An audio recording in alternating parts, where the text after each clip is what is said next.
Now at 9, 540 acres, one proposed data center, and angry residents. This as the city of Joplin prepares to vote on the future of Wildwood Ranch. Plus, a building closure forces tough decisions for the Southeast School District. And despite the production halt of pennies, coin collectors are still gathering around to learn the history and value of the coinage. I'm Nelly Lopez with more details on that coming up. The 4 states' most watched news starts now. Tensions run high as the Joplin City Council prepares to meet tomorrow night at Missouri Southern State University. This is KOAM News. I'm Tanya Bach. The meeting was moved to accommodate larger crowds. Now, residents continue to voice concerns about a proposed data center at the Wildwood Ranch property. And as KOAM's Kenny Foreman reports, the council is expected to vote on the controversial annexation and rezoning proposal. This is a meeting that many have been keeping their eyes on since January 20th, when after 7 hours and a multitude of speakers, the council voted in favor of annexing and rezoning 540 acres of the Wildwood Ranch property at the intersection of Central City Road West and West 20th Street. An agreement was reached in 2009 between Wildwood and the city to annex the land into the city by 2029. Many residents have expressed concern at the idea of this going through, with the land's developer Jimmer Pinjov expressing a desire to construct a data center. After the January 20th meeting, Director of Planning, Development, and Neighborhood Services Troy Belander told KOAM that even if an agreement is reached, an environmental study would still need to be conducted before potential construction could start. The Joplin Sustainable Technology Alliance was unable to get enough petition signatures in time to trigger an automatic ballot measure, but are still working on a petition for a 12-month moratorium to ensure the city will conduct an environmental study before any construction. The council is expected to vote on a second and third reading of the annexation and rezoning Tuesday night. The meeting was moved to MSSU's Corley Auditorium to accommodate more people following last month's large turnout. Kenny Foreman, KOAM News. Well, tomorrow night's City Council meeting is scheduled to begin at 6 p.m. A former city employee at the Carthage golf course is no longer facing criminal charges. Mark Peterson was accused of stealing more than $140,000 from city funds. The state attorney general's office charged him with felony stealing and money laundering, but has now filed a dismissal in the case. An audit had determined the money was missing, and investigators had questions about how money was handled at the Carthage golf course, where Peterson was the longtime manager. Peterson's attorney says, quote, "This case highlights the dangerous circumstances when data may be manipulated to arrive at the conclusion desired," end quote. He adds the legal team sifted through terabytes of data to demonstrate Peterson's innocence. The charges could be refiled at a later date.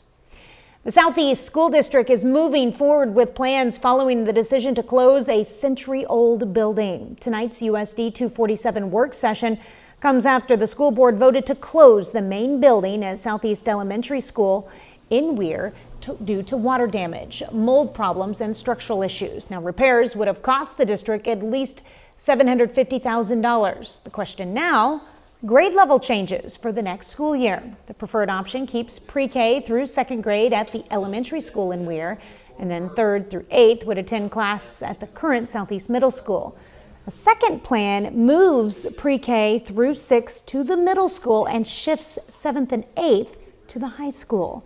The board also discussed options for demolition. No decisions were made tonight. Meteorologist Austin Stantz joins us now with a first look at weather. Yeah, thanks, Tanya. We have a very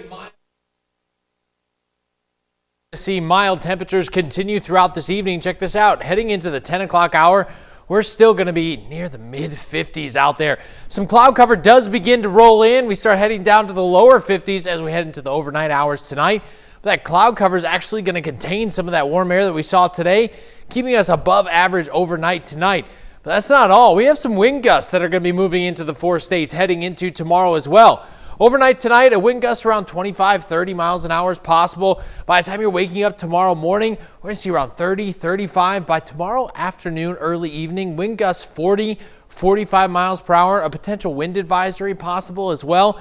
So as you're heading out the door, temperatures going to be on their way up. I'm expecting them to be in the 70s tomorrow, 71 degrees, but it's going to be a bit windy out there. We're also going to talk about the chance for some potential scattered rainfall. I'll have all those details in my full forecast. All right, thanks, Austin. It's the end of an era for one of Silver Dollar City's oldest rides. The park announces the closure of the Thunderation roller coaster after more than 30 years. The 80-foot tall coaster that reaches 48 miles per hour will shut down at the end of 2026. Marvel Cave Mining Company wants the land back for geological surveys. The mining company had stopped operations in 1889, but now plans to return to work underground in Marvel Cave. And rather than fight the decision, Silver Dollar City plans to celebrate the ride's final year with a special send-off for visitors. Coin collectors continue their hobby despite the government stopping penny production last year. KOAM's Nellie Lopez stopped by Common Sense presentation today to speak with Dave Sorick, owner of In God We Trust LLC, to see what pennies are worth looking for. You just like coins, you know. You look at them and they're old and then found out they're a little valuable, then you really like them. Coin collectors are still picking up pennies, even though the U.S. government halted the coins production in 2025, which didn't come to a surprise to a district representative for the American Numismatic Association, America's Coin Club. We kind of saw it coming. It's very expensive to make the cents. So it's a money-saving thing, and I think it'll be good overall. There's been a bit of overreaction to it in terms of taking cents out of circulation. There are billions and billions of cents in production, and there should be plenty to go around. Part of what we're doing today is encouraging people to spend their loose change so that in our area we can continue commerce with money. Even though Dave is encouraging to still use loose change, there are some pennies that carry more value than others. Predominantly we're talking about coins that are made before 1981. Those are actually copper cents. The cents that have been made since then, 1982 to present, are actually a zinc base with a copper wash, and they really have very little intrinsic value. We're encouraging people to spend those. There are older collectible coins too, like wheat cents in the Lincoln series or Indian cents, and those are highly collectible as well. A collection that still gets the attention of Dan, that's been collecting since 1950s. And will continue to do so despite the production halt. I don't really make any difference to me if they discontinue or not. They'll just round it up. You know, they never go down. They'll round it up to the next coin. In Minden Mines, Missouri, Nellie Lopez, KOAM News. Change continues to vary by business on whether they accept pennies or round change up or down, but Dave says check those years before spending your loose change. Well, coming up, a cashless cup. The World Cup coming to America this year might actually force you to start using digital wallets. I'm Eben Brown in Miami. I'll have that story straight ahead. But up first, 3 heart attacks, 60 minutes of CPR, and a rare life-saving procedure. One woman's fight for life. As we mark Heart Month, doctors are reminding people to recognize the signs of a heart attack. And one Joplin nurse knows just how critical that can be. In January of 2024, she survived what doctors call a widowmaker. And tonight, she's sharing her story of survival. KOAM's Blake Goley has more. I do believe that I'm a miracle. Doctors call it a widowmaker, a massive heart attack that often leaves little chance for survival. For this longtime nurse, it became the fight of her life. I knew I was having a heart attack. And I told my husband, I said, I am having a heart attack. I know I am. I've seen this in my experience as a nurse. For more than 40 years, she's cared for patients in their most critical moments. But this time, she wasn't the caregiver, she was the patient. After arriving at the hospital, she was rushed into surgery, her next memory waking up days later in the ICU, surrounded by family. The Freeman cardiac staff did CPR on me for over 60 minutes. And why they didn't give up on me, I don't know. I'm glad they didn't. An hour of CPR. Most people with her type of a heart attack don't make it to the hospital. Dr. Bang believes what saved her life in the hospital is one thing. What protects it now is change. Watch your diet. What you eat goes straight to the heart most times. Regular physical exercise. Physical exercise doesn't prevent heart attacks. it just gives your body the ability to fight it and survive it. After surviving what many don't, she says she feels a responsibility to speak up. Especially this being February Heart Month, I encourage people to get out there and get trained in CPR course. If first aid or your EMT doesn't get there soon enough, you may have to step in and start doing CPR. Annette says she's grateful for every day and hopes her story helps save someone else's life. In Joplin, Blake Gully, KOAM News. Dr. Banks says acting quickly and calling 911 can make all the difference during a heart attack. For older women, more muscular strength may lead to a longer life. A study published in JAMA tested the strength of women over 63 by measuring their grip strength and how fast they could stand up from a chair. They found women with more muscular strength lived longer, even if they were not exercising enough. Findings suggest that maintaining strength is key to healthy aging. Well, college students who spend hours on social media are more likely to be lonely. A study published in the Journal of American College Health found that the more people use social media, the lonelier they felt. With the heaviest social media users, 38% more likely to feel isolated from others. But researchers say they're not sure whether social media use leads to loneliness or vice versa. New research challenges the effectiveness of intermittent fasting. A Cochrane study found that the popular weight loss trend was no more effective than other dieting plans in helping overweight people drop pounds. The study's authors say intermittent fasting may be a reasonable option for some, but the evidence does not justify the hype. Austin is next with a complete look at your forecast. And later, gas prices dropped to their lowest since 2021 this President's Day. Why some consumers still are not celebrating. Here's your Skywatch weather forecast from the trusted Roper Kia Weather Center. Well, we got some changes in our forecast. They're minor right now, but they could prove to be a little inconvenient for tomorrow. Taking a look, we have the stationary front off to our north. We notice this cloud cover beginning to move into the area. This cold front is going to be helping with that as it pushes east here. Heading into tomorrow, we might have an isolated chance of just a scattered shower. Most of us staying dry. I really do believe you can go ahead and feel safe leaving the umbrella at home tomorrow. Mostly cloudy conditions heading into this evening across the area right now.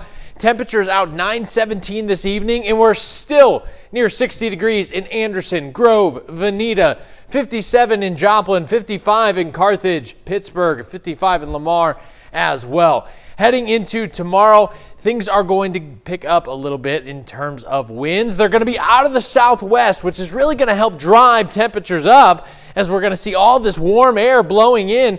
You'll see wind gusts in the morning right around 25, 30 miles per hour. Heading into the afternoon, though, those pick up 35, 40 into the early evening, 45, maybe even near an isolated gust near 50 miles per hour possible. So can't rule out a wind advisory as well, but these winds are going to be coming right out of the southwest. So that's going to help our temperatures get into the 70s tomorrow. So Monday, here we are tonight, 10 o'clock, some cloud cover moving in, mostly cloudy to start the day tomorrow.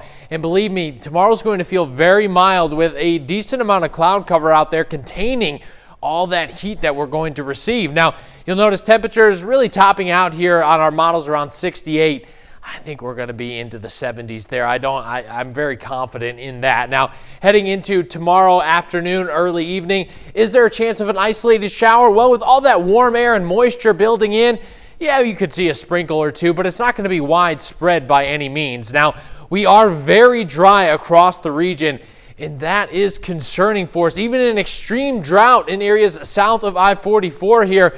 Why is that a problem for us? Well, in our northwestern counties, we're seeing a fire weather watch. So when we get wind and warm air together, that enhances the opportunity to see a fire risk out there. So if you plan on burning anything, just get a hold of your local fire department first to make sure there's no burn ban currently in place. Now, heading into Tuesday and Wednesday, we stay in a ridge, but then as we head into Tuesday evening into Wednesday, we see this upper level low off to our north. We're just on the southern edge of that. So could we see a brief shower tomorrow? Yeah, that's where that would come from. Here's a look at our high winds casino cam here. Things are quiet out there this evening.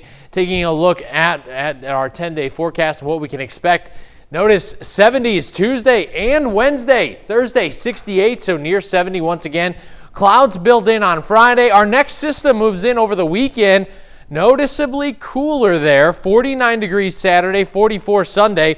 Overnight lows below freezing. So if we did see an opportunity for some rain, could even see a mixed flurry or two as we head into the overnight. That's going to be the first time temperatures have been below freezing in about 2 weeks almost. I know, I've been enjoying these. We'll get into the 30s at night, but it's not dropping below freezing. Yeah, we haven't had to say that for a while. It almost feels like winter was over there for a bit. I know, I was beginning to think the groundhog was making something up.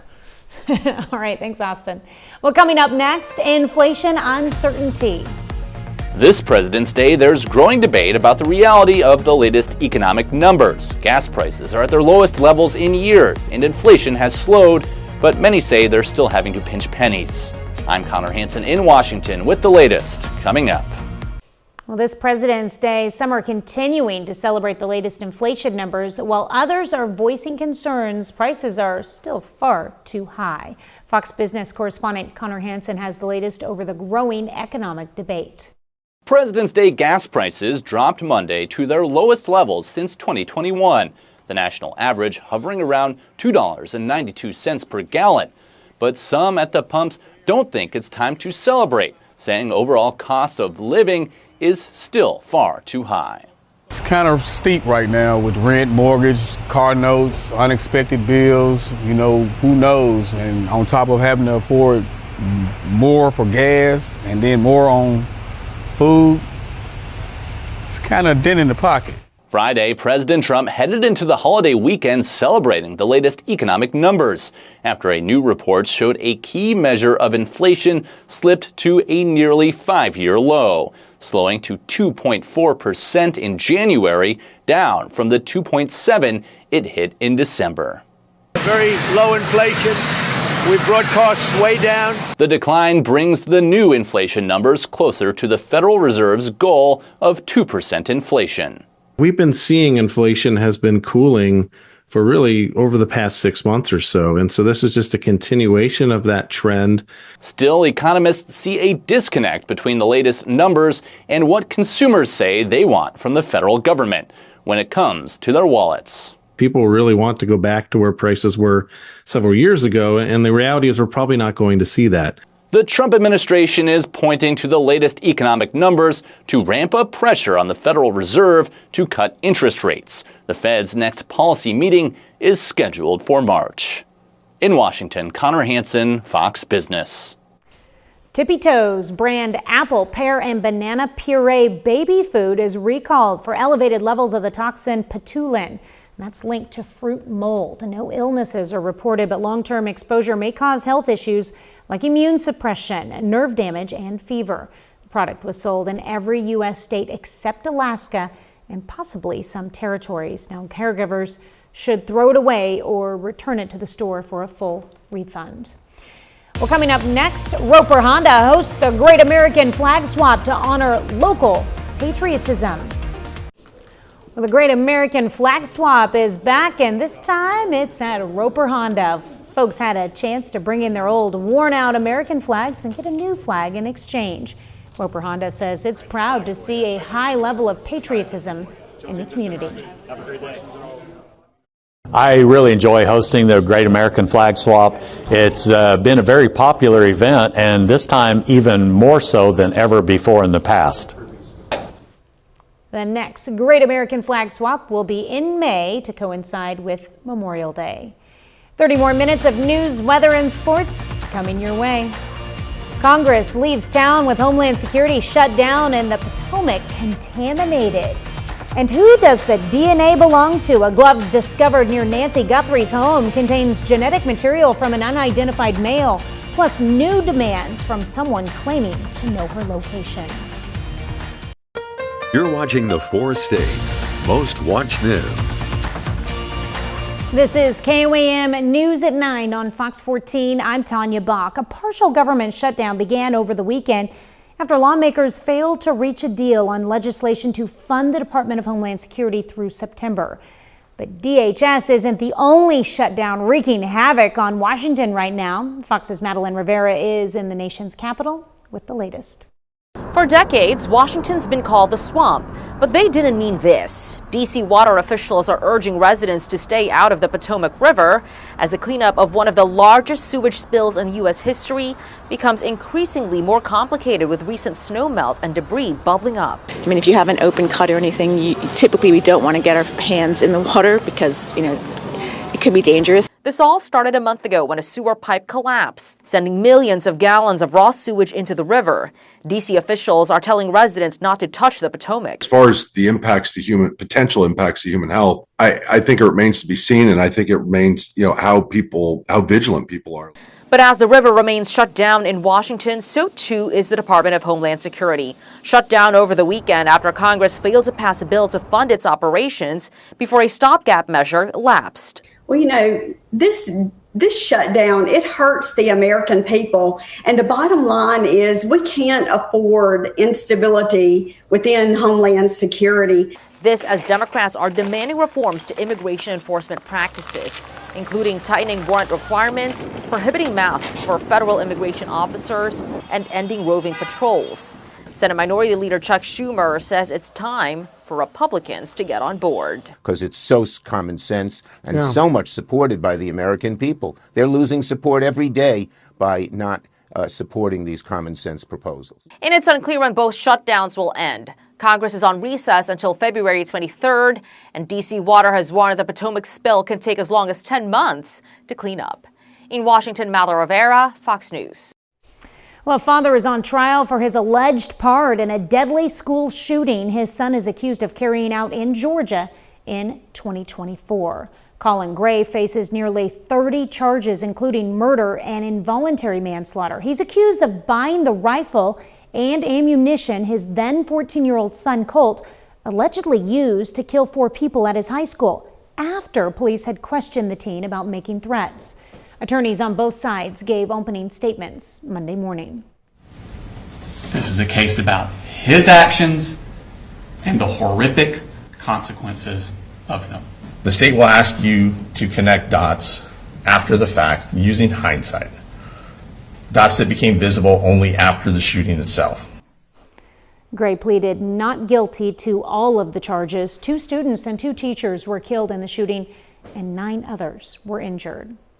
Well, the search for Nancy Guthrie reaches its 16th day. Investigators are now focused on a glove found just 2 miles from her Tucson house. Fox News' Asher Red has the latest. More than 2 weeks after Nancy Guthrie went missing, a glove found near her home has been tested for DNA. The glove is one of 16 found in the area, most belonging to searchers. But investigators say this one contains DNA from an unknown male and appears to match the glove seen in surveillance video from Nancy's front porch. Most crime scene gloves are going to hit you right here. That's not the case here. So I think we're on to something. The DNA profile will go to a national database known as CODIS to see if there is a match among more than 19 million offenders. If not, experts say it could be put through a genealogy database to identify possible relatives of the individual. You're going to do your best to at least eliminate some innocent reason why that DNA is there. Without that, at least it could give you potential leads to moving forward. Meanwhile, TMZ says it's received a 4th email from the person claiming to know who kidnapped Nancy Guthrie.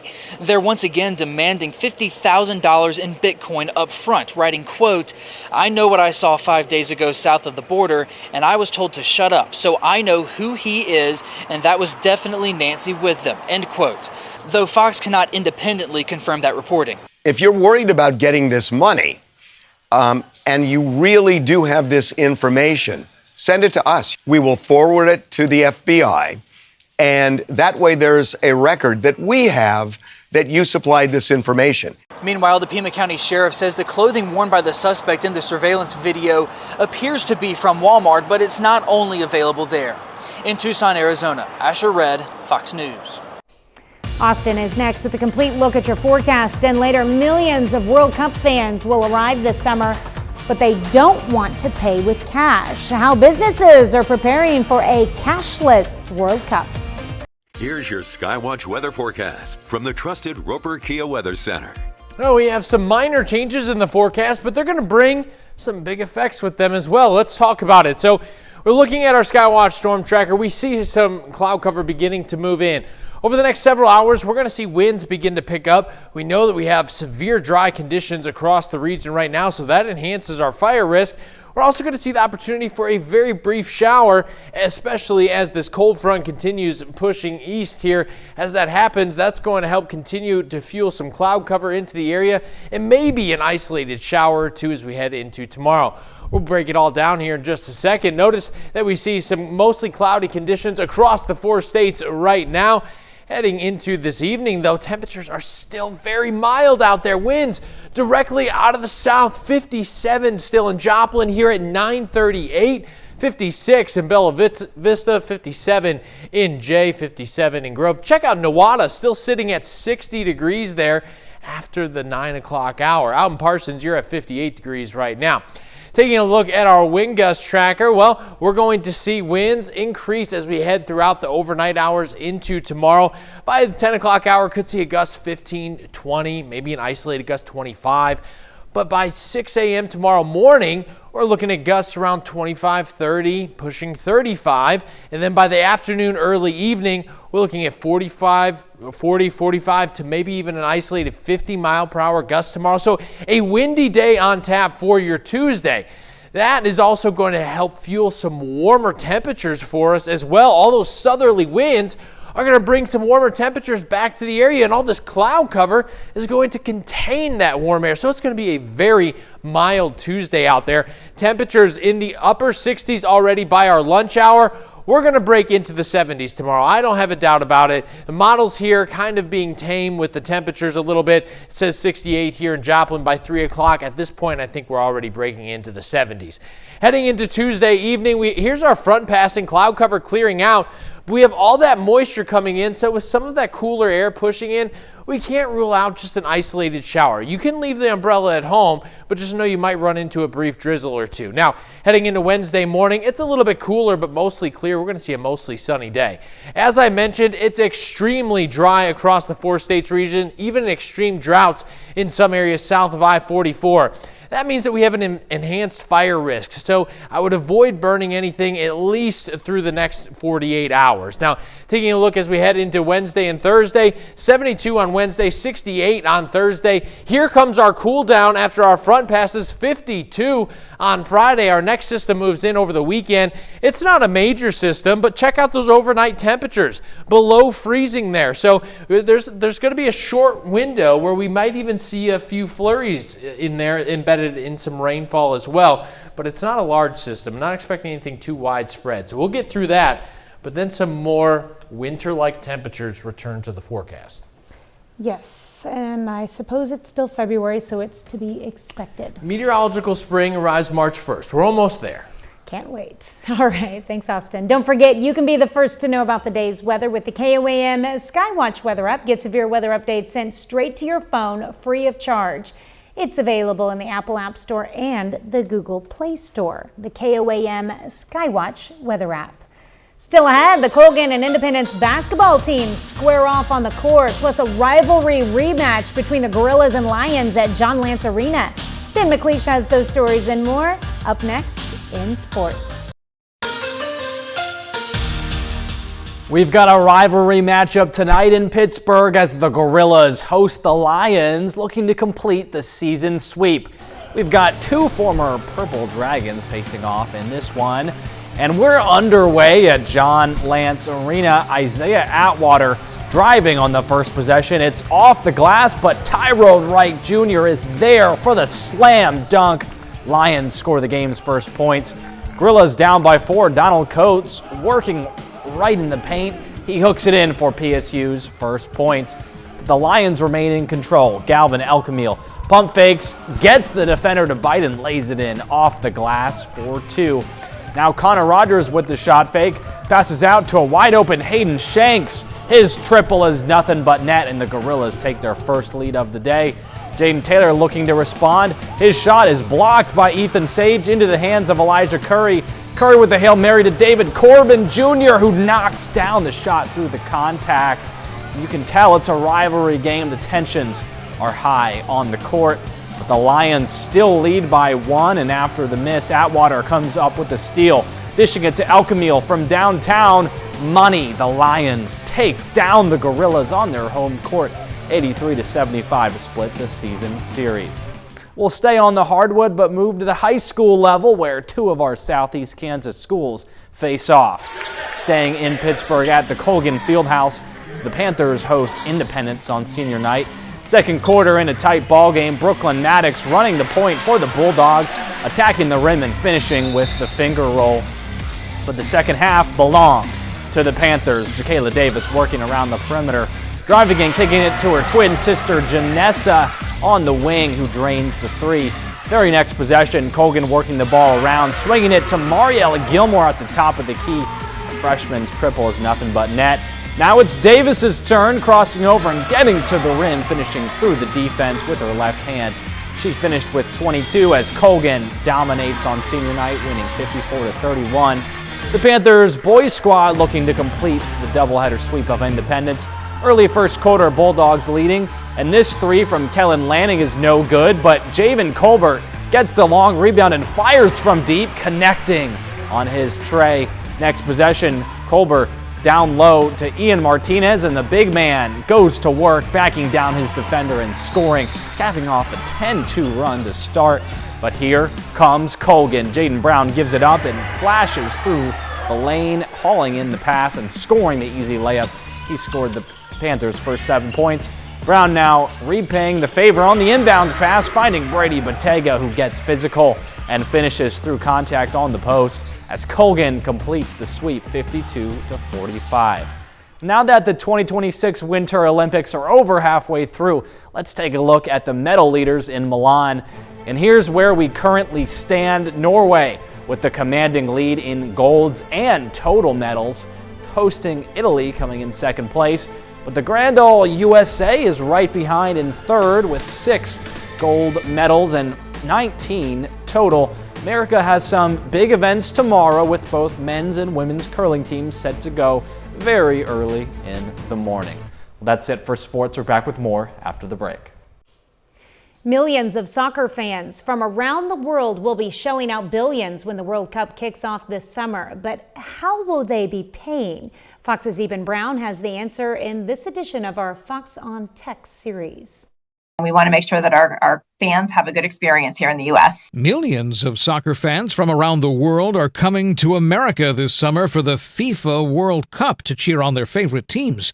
And they'll be spending lots of money in each of those 11 U.S. cities, hosting matches on everything from food to merch to tailgating supplies. But a lot of those fans don't like to pay in cash. So Bank of America, a World Cup sponsor this year, is working with third-party vendors to make sure they're ready for a mostly cashless experience. These tap-and-go payments use near-field communication and are faster than when you dip your card into a merchant terminal. That will be a welcome sight for visitors from overseas where tapping is standard, and B of A is pushing businesses here in the U.S. to follow suit. Tactless acceptance internationally has been much more progressive than in the U.S.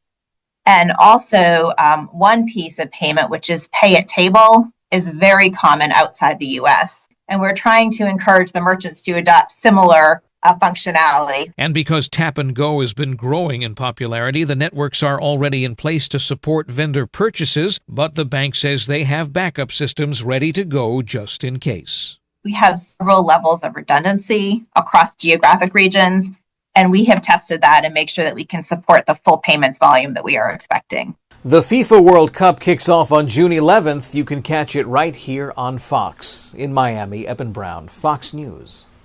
Up next, what happens when a sealed government entity escapes and multiplies? Liam Neeson finds out in Cold Storage. We have a preview next.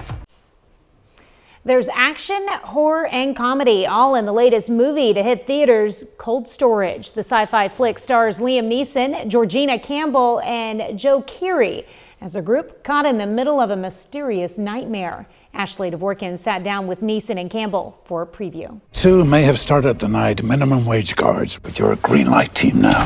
The sci-fi horror comedy Cold Storage stars Liam Neeson, Georgina Campbell, and Joe Keery. The trio is dropped in the middle of the chaos when a mutating mysterious entity sealed by the government escapes, multiplies, and wreaks all kinds of havoc. That's not natural. It's an outrageous concept, but the cast says the characters keep it grounded. I mean, the writing was so grounded, and the characters feel very real. They jumped off the page.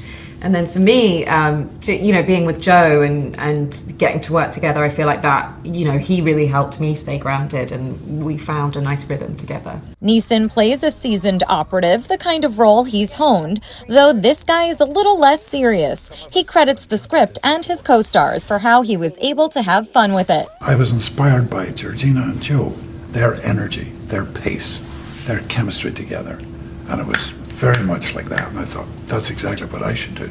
Because I have so many heavy technical things to say that if I start going, it's just going to hold the story back. Campbell enjoyed getting to dive into backstory for her role. She's a young single mom, and that she's in vet school, and she's kind of doing this job to keep going. And I think, once she and Tea-Cake come together, she gets to have this moment where she's just having fun with someone, and then that builds and builds and builds until eventually she's saving the world.